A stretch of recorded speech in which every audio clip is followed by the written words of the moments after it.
ODI ক্রিকেটে চলছে আফগান ক্রিকেটারদের রাজত্ব। দাপটের সঙ্গে তারা দাপিয়ে বেড়াচ্ছে ওডিআই ক্রিকেটে।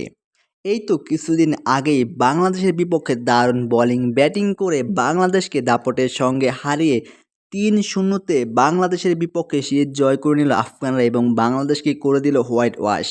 এবং এই সিরিজে দারুণ ব্যাটিং বোলিং এবং অলরাউন্ডিং নৈপুণ্য দেখিয়েছে আজমাতুল্লাহ ওমরজাই, রশিদ খান এবং ইব্রাহিম জাদরানরা। তার ফলস্বরূপই তারা এবার দাপট দেখাচ্ছে আইসিসির ওডিআই বোলিং ব্যাটিং এবং অলরাউন্ডিং র্যাঙ্কিংয়ে। অলরাউন্ডার র্যাঙ্কিং, ব্যাটিং র্যাঙ্কিং এবং বোলিং র্যাঙ্কিংয়ের তিন স্থানের শীর্ষ স্থানেই দখল করে রেখেছেন আফগান বোলার, ব্যাটসম্যান এবং অলরাউন্ডাররা। বিশেষ করে ইব্রাহিম জাদরান, তিনি ৩ ম্যাচেই মোটামুটি ভালোই পারফরমেন্স করেছেন বাংলাদেশের বিপক্ষে এবং তার এই দারুণ পারফরমেন্সের ফলস্বরূপ তিনি পেয়েছেন আইসিসির পক্ষ থেকে সুখবর। তিনি বর্তমানে আইসিসির ব্যাটিং র্যাঙ্কিংয়ে দ্বিতীয় স্থানে রয়েছেন।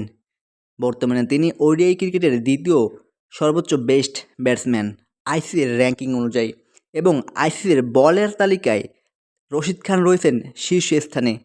বর্তমানে রশিদ খান বিশ্বের ১ নাম্বার ওডিআই বোলার এবং অলরাউন্ডারের তালিকায় আজমাতুল্লাহ ওমরজাই রয়েছেন শীর্ষ স্থানে। বর্তমানে আজমাতুল্লাহ ওমরজাই ওডিআই ক্রিকেটের ১ নাম্বার অলরাউন্ডার। বাংলাদেশের বিপক্ষে দারুণ পারফরমেন্স করে তারা পেয়েছেন আইসিসির পক্ষ থেকে এই সুখবর।